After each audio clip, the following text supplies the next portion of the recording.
Never do makeup with colored lights on. I'm blowing through it this morning. Oh, it's looking good, you know. Pink lighting. Then I turn the real lights on. I'm like, oh, no, you can't do that. You can't do that. There's a line. I mean, I could get a makeup mirror, but that just doesn't seem manly. So anyway, I was walking around the house thinking about how people tend to make a big deal out of magic. Like, they try to make it seem like it's some kind of fancy, mystical thing because that's how it's been portrayed, you know, in the world, I guess, you know, when it's really just like reality maintenance. It's like janitorial work for things you can't see. But anyway, somehow from there, I came to a conclusion that modern life was indeed rubbish. And that got me thinking about Graham Coxon. And if there was ever going to be a fifth member, and I understand why they don't, because it's a financial thing. You know, they probably have it set up good between the four guys now, and, you know, they don't want to cut another person in on that. But if they were ever going to, he would be the perfect guitar player for them. He does such a great job. Aside from one nitpick, which is the solo in the title track on Future Past. We needed something more heroic, and he came at us a bit avant-garde. But that's the only nitpick. Other than that, he's like the perfect guy for that job. And I know they've had Dominic for the past however many years as like a utility guy, a live guy. But he's a great musician, but he just doesn't fit in with them. I don't even mean like aesthetically, just, you know, you can't have a hired guy, a touring guy, and then make him be the guy, unless you Warren Cucurulo, of course. And I think, I mean, when Andy left the second time, well, actually, when Andy left the second time, I did too. Like, I pieced out, like, as soon as I found out, and just watched from a distance as the whole red carpet thing went down. Just pointed and giggled. Which I shouldn't have, because at that exact same time, like 2007, my shitty glam punk band was covering Sexy Back by Justin Timberlake. So I had nothing to laugh at. But yeah, I thought it was awful. Years later, like when I got to actually listen to it, it's not that bad. It's just a complete mismatch. Well, it's not a mismatch so much as it's like an album they're guesting on.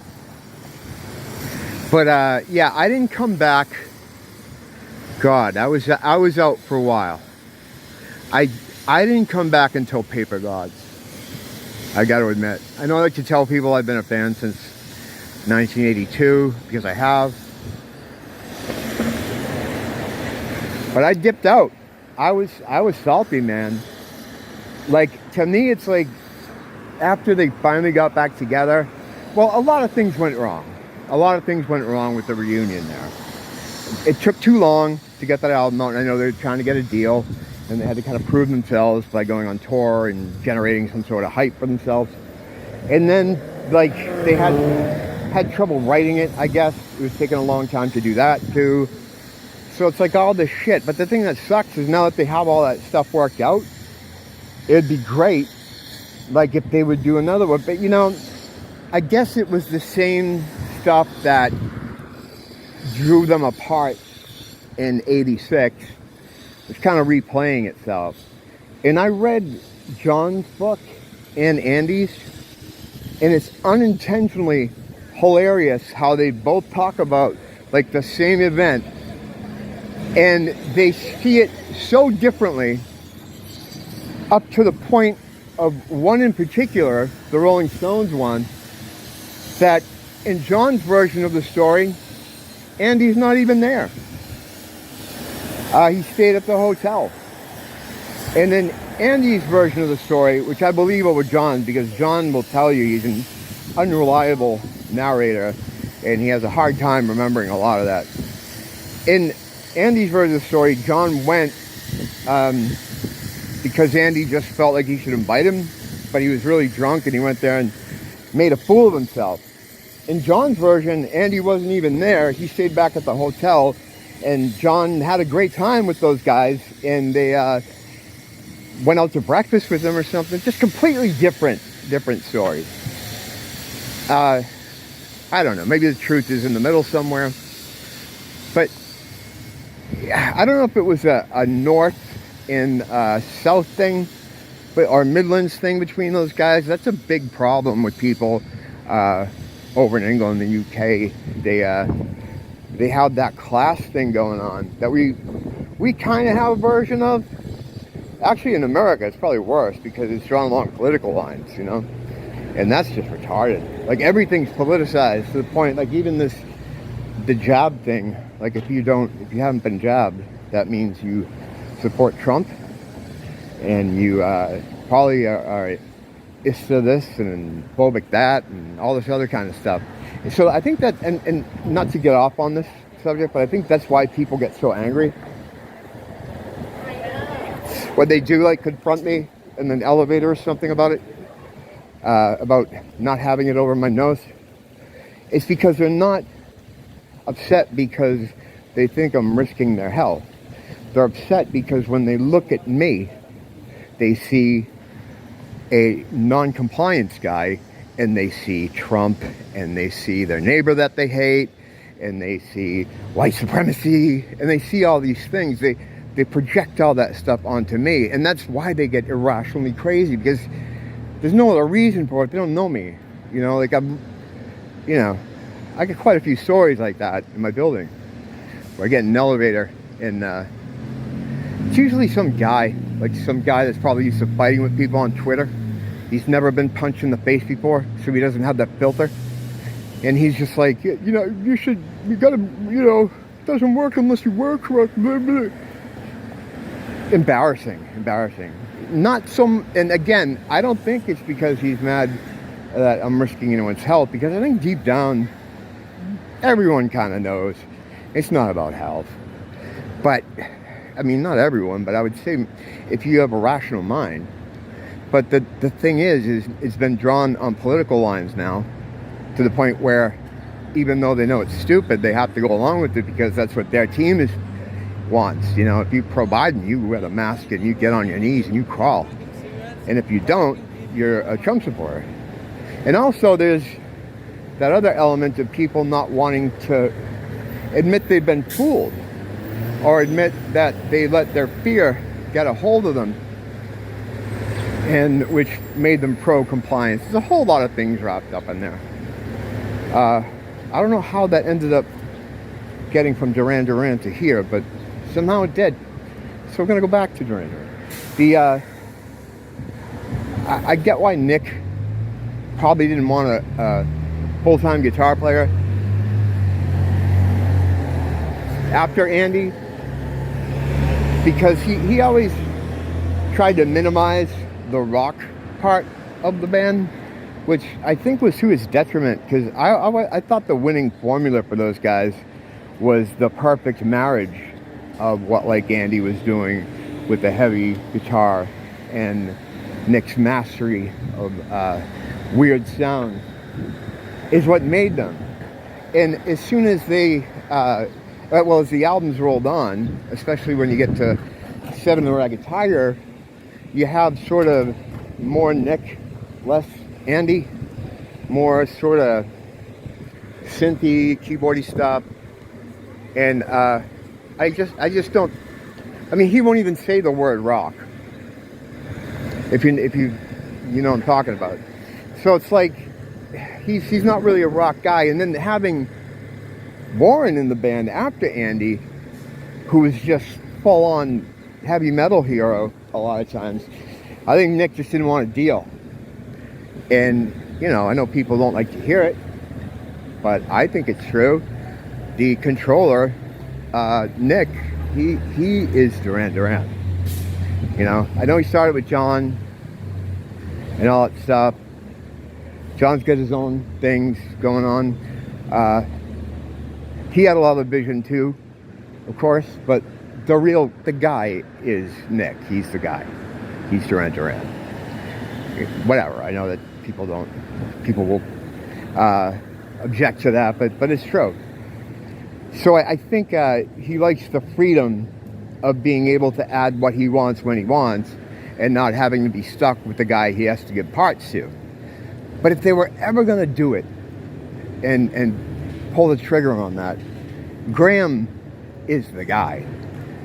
I mean, if he would do it, you know, because even though he's done the album with them and he performs with them a lot at these like special gigs and these award shows and stuff like that, I still get occasionally,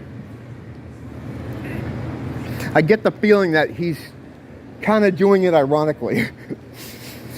If you know what I mean, like I don't know, I get that feeling.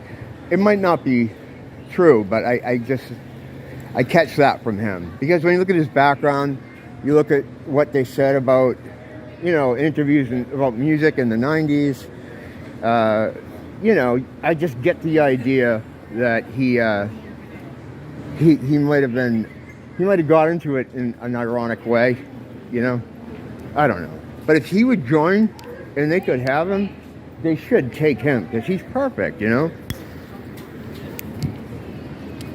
Perfect for them. And he would give them, you know, a bit of well, I don't know, they don't need anything.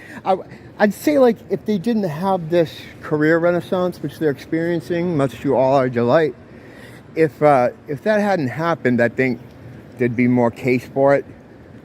You know, like if this was like post red carpet, maybe, but they don't really need to do it. I think they like the idea that they can say they're the original members, you know, because it is. I mean, and I think that, and plus there's a financial situation there too.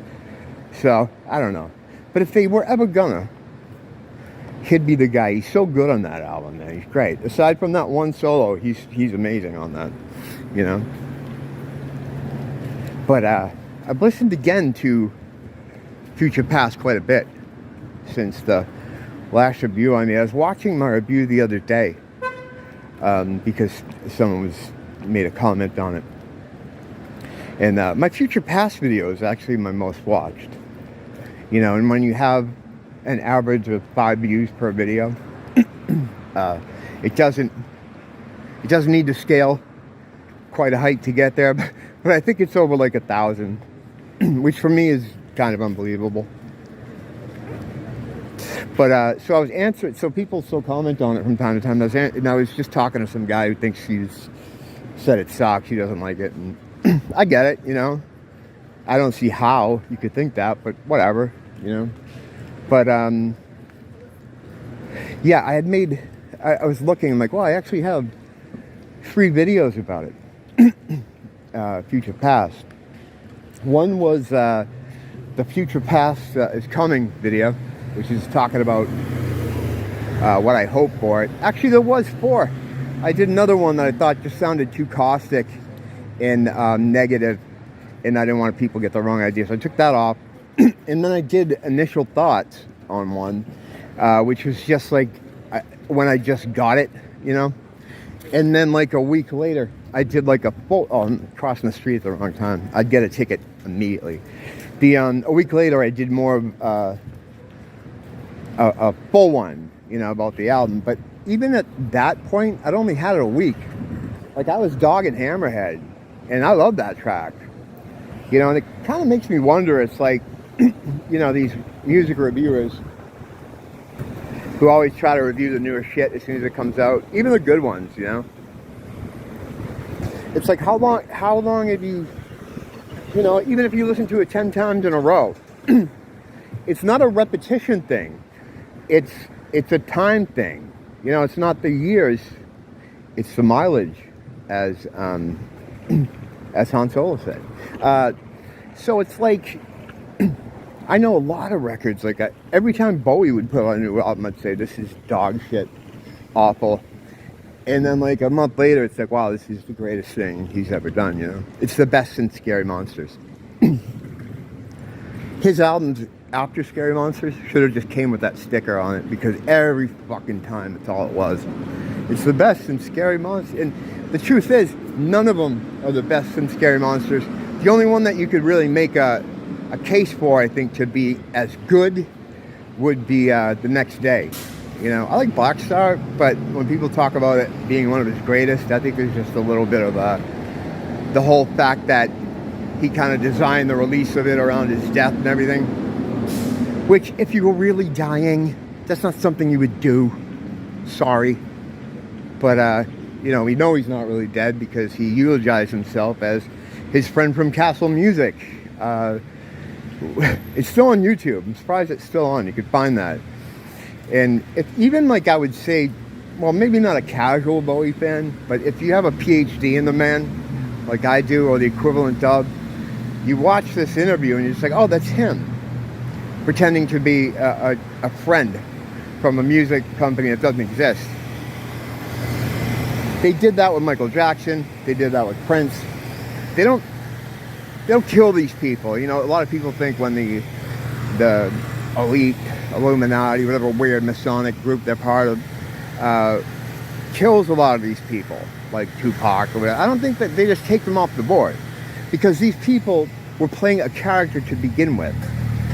Some of their origin might be true, like what town they grew up in, but for the most part, a lot of the background stories of these artists are just completely made up whole cloth from top to bottom, you know? So anyway, yeah, really getting away. Well, there's nothing else to say.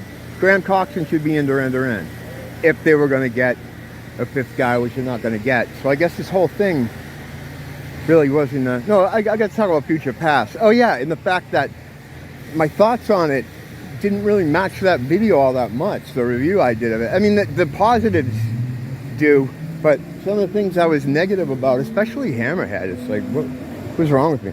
I thought Hammerhead might have been an outside songwriter track, and apparently that's not the case, because you learn a lot of stuff too. Like I did one for the Damned, Music for Pleasure, and then I watched the movie, which I'd watched before twice, but I was in a different mood, which is another problem I have. I wasn't on drugs or anything. I had this, I had DID, for reals.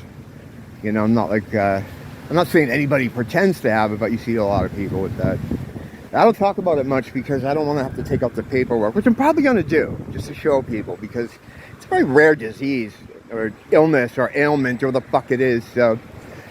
But anyway, yeah, sometimes I'll watch things and, you know, not remember watching them or whatever.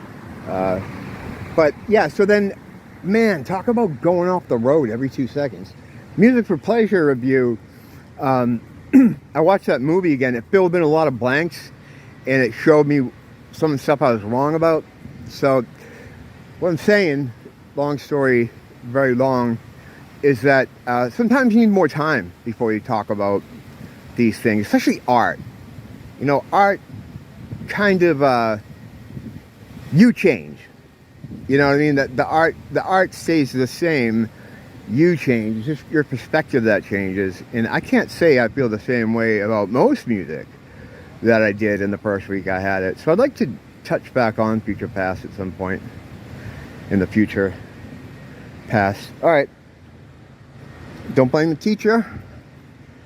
Blame the school.